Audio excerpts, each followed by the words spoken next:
Ang Iglesia ni Cristo ay kilala sa kanyang matatayog at kakaibang mga kapilya, isang simbolo ng pagkakabuklod at pananampalataya sa gitna ng isang bansang may malalim na ugat ng Kristyanismo.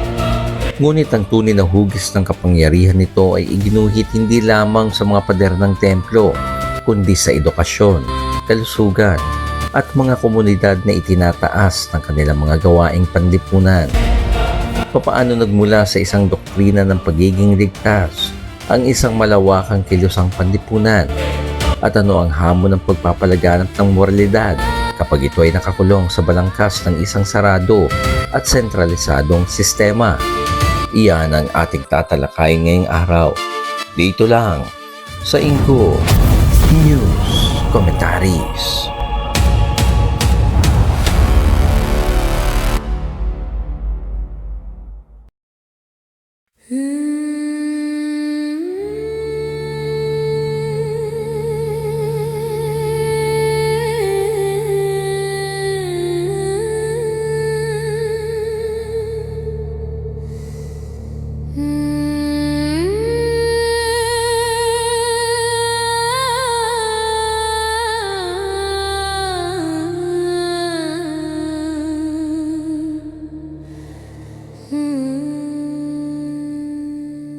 Ang lahat ay nagsisimula sa isang mahigpit at nakapaloob na teolohiya.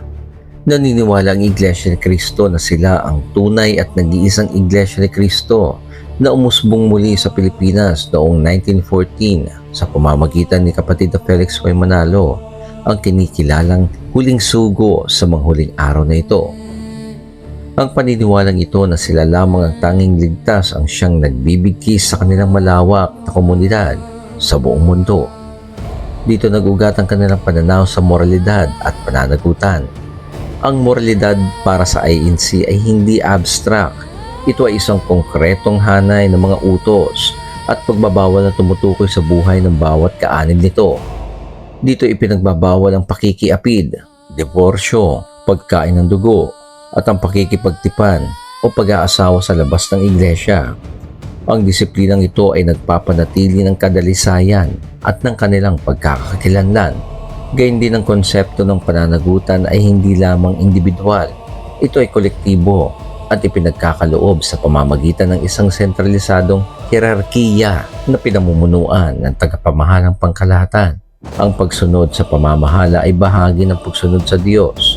Ang estrukturang ito na minsan tinatawag na kamay na bakal sa baluting tersyopelo ang nagsisilbing makina para maisakatuparan ang kanilang gawain ng mabilis, episyente at magkakasabay-sabay. Upang isabuhay ang doktrinang ito sa konkreto at makabagong paraan, nagtayo ang Iglesia ni Cristo ng isang kahangahangang infrastruktura. Ito ang praktikal na mukha ng kanilang pananampalataya. Ang New Era University ay higit pa sa isang pamantasan. Ito ay isang institusyong naguhubog ng susunod na henerasyon ng mga ministro, profesional, at matatag na miyembro na magtataguyod sa doktrina ng Iglesia. Ang kaakibat na College of Evangelical Ministry ay tiyakang nagsasanay ng mga ministro at mga manggagawa. Hindi nalalayo rito ang New Era General Hospital na nakatindig bilang simbolo ng pangangalaga ng INC sa pisikal na kalusugan ng bawat kaanib. Isang pag-unawa na ang paglilingkod sa kapwa ay sumasaklaw sa buong pagkatao. Ang mga proyektong ito ay pinatatakbo sa ilalim ng maayos na organisasyon mula sa central office, sa mga distrito eklesyastiko, hanggang sa bawat lokal na kongregasyon. Pinupondohan ng lahat ng ito ng mga voluntaryong abuloy ng mga miyembro na itinuturing na isang banal na tungkulin. Dito nagtatagpo ang espiritual na paniniwala at material na pangangailangan na lumilikha ng isang saradong siklo ng pag-aalaga at pagpapatibay sa loob ng komunidad. Ngunit ang pinakakilalang larawan ng Iglesia ni Cristo sa madla ay ang kanilang malawakang pagtulong, lalo na sa panahon ng kalamidad. Sa pamamagitan ng Felix Y. Manalo Foundation at ang sikat na programang Lingap sa Mamamayan o Aid for Humanity, ang Iglesia ay isa sa pinakamabilis at pinakaorganisadong tumutugon sa mga sakuna sa Pilipinas. Ang mga voluntaryong doktor, nurse at manggagawa ay nagkukusang loob para sa agarang atensyong medikal at ang mga kapatid naman ay nagbuboluntaryo din sa paghahanda hanggang sa paghahatid ng mga relief goods para sa mas mabilis na pamamahagi nito. Ang tagumpay ng modelong ito ay hindi matatawaran. Ang kahusayan at saklaw nito ay kamangha-mangha. Pinatitibay nito ang loob ng mga kaanib na nakikita ang konkretong bunga ng kanilang bukal sa pusong pag-aabuloy at mga sakripisyo. Kinikilala ito ng Estado. Pinagdiwang ng gobyerno mismo ang sentenaryo ng Iglesia ni Cristo noong 2014 bilang pagkilala sa kontribusyon nito sa bansa. Sa ibaing dagat naman, naglalatag ito ng mabuting pangalan at nagbubukas ng mga pinto sa mga nagnanais na magsuri dito. Kaya naman hindi na nakapagtataka kung bakit nasa mahigit 160 mga bansa at teritoryo na ang saklaw ng Iglesia ni Cristo. Ngunit sa likod ng mga tagumpay na ito, ang modelo ng Iglesia ni Cristo ay nagdudulot din ng mga hamon at kritikal na tanong, lalo na sa mga observers at mga kritiko nito. Ang pinakamaingay rito ay nagmumula sa pagiging eksklusibo ng kanilang doktrina. Para sa ilan, ang lahat ng pagtulong, gaano man kaganda at karami, ay pumapailalim sa pagdududa ng iilan kung ito ba di umano ay tunay na universal na pagmamalasakit o isang paraan ng pagpapakita ng kagalingan at pangingibabaw ng sariling pamayanan. Ang black voting remarks ng mga kritiko na isa di umanong napakalakas na sandatang pampolitika ay palaging nagiging kontrobersyal tuwing halalan kung saan ang mga kaanib ay inaasahang magkakaisang boboto ayon sa payo ng pamunuan.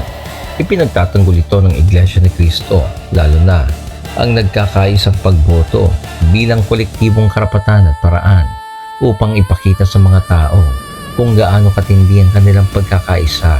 Ngunit sa mga nasa labas ng Iglesia ni Cristo, ito ay nakikita bilang isang transaksyonal na ugnayan sa politika na nagpapalabo ng linya sa pagitan ng relihiyon at estado. Sa isang globalisadong mundo, ang hamon ay kung paano pananatilihin ang mahigpit at saradong pagkakakilanlang ito habang lumalaki o lumalawig sa mga bansang may mas malayang kultura at sekular na pag-iisip. Kaya ano nga ba ang katangian ng moralidad na ipinapalaganap ng Iglesia ni Cristo? Ito ay isang moralidad ng pagkakabuklod at pagsunod na nagtutulak sa malalim at malawakang paglilingkod. Ang kanilang kwento ay hindi isang simpleng kwento ng mabuti laban sa masama. Ito ay isang masalimuot na tapestry ng pananampalataya.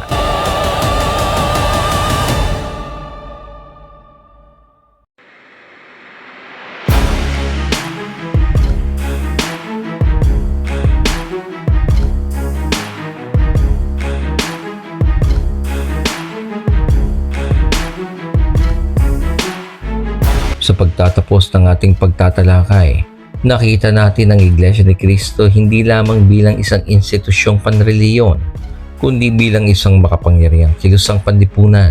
Ang kanilang kwento ay nagpapakita ng masalimuot na ugnayan sa pagitan ng pananampalataya, kapangyarihan, at paglilingkod. Ngunit ang pag-unawa ay hindi nagtatapos dito. Ang panawagan ng kasalukuyang pamunuan para sa pagkakaisa at pagbabagong buhay ay patuloy na umiingay. Inaanyayahan ka namin magpatuloy sa paggalugad. Bisitahin ang mga opisyal na channel ng Iglesia ni Cristo upang marinig ang kanilang mga panig ng direkta. Saliksikin ang kasaysayan ng mga kilusang panreliyon sa Pilipinas at higit sa lahat, magtanong sa iyong sariling pamayanan. Paano ipinapakita ang tunay na diwa ng pananagutang panlipunan? Saan nagtatagpo ang pananampalataya at ang tawag na maglingkod sa kapwa? Ang paghahanap ng kasagutan ay nasa iyong mga kamay.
sabay sumayaw. Sa katotohanan tayo iisa ang galaw. Sa bawat suporta, puso'y nag-aalala. Salamat, salamat sa inyong paglingap. Mga kapatid, sabay-sabay sumayaw. Sa katotohanan tayo iisa ang galaw. Sa bawat suporta, puso'y nag-aalala. Salamat, salamat sa inyong paglingap.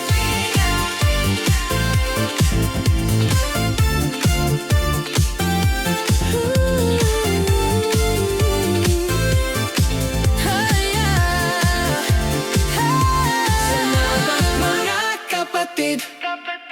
Salamat mga kapatid, sabay-sabay sumayaw.